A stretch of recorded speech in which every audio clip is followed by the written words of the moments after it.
So I thought it'd be a good time to do the Ariel Disney Castle Collection puzzle for Ravensburger.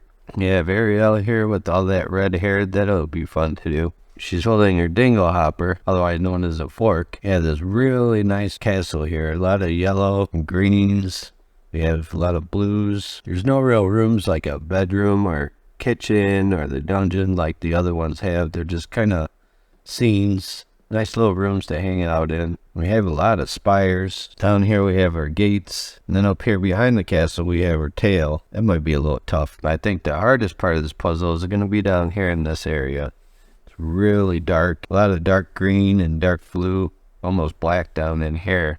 I think the background up in here in this area and over here, it's all the same color blue. That's going to be a lot of piece-shaped sorting. So if you've seen the other two puzzles I've done from this collection, usually I've been doing the princess first, come down and do the framing of the castle, the floors and the walls, and then fill those in and then do the background.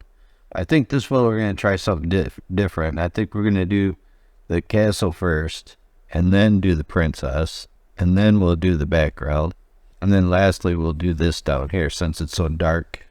I'll go ahead and do the puzzle, and I'll be back to tell you how the strategy worked out. Let's crack this baby open and see what we got.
There's Ariel's castle. Doesn't this look good? If I was gonna hang a puzzle, this would be a contender for sure. This looks so good. So I did end up starting with the walls and the floors, but with the rooms being mostly blue and green, a little bit of purple here, and this room was pretty easy, but it was just hard to tell where the walls and the floors went. So probably about, well, no, a third of the way through, I ended up starting to fill in the rooms as I did the walls and the floors, and that made it a little bit easier. And then with all these spires and the tower tops, see all these here, it got a little confusing. Once we got that done and we got up to Ariel, this was pretty fun there. After we got her face done, worked on her hair, that was pretty fun. And then I went over and worked on her tail. That got a little confusing because you had this green hair. This green is kind of the same as up in here. Just gotta kind of follow these bubbles up, separate them out, and just put them in and then go off of there. That made it a little easier.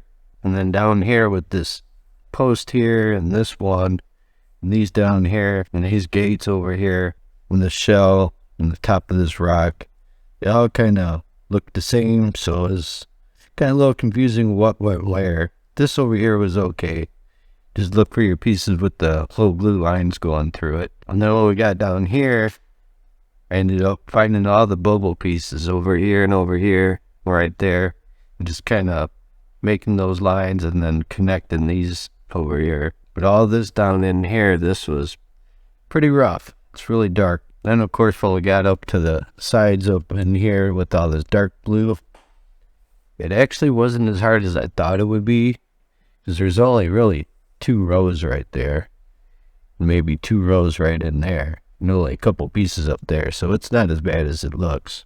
But if you're a beginner at puzzling, I would recommend trying the Snow White puzzle first. That one's really simple. That's the easiest one I've done so far. If you haven't seen those videos, I'll put a link down in the description. But it was a challenging puzzle. It was fun though. I wouldn't say it's hard. Harder than the other 2 I've done, that's for sure. But it's doable. And it looked so good. So if you like Disney princess puzzles, I'll put a link to another video I think you'll like.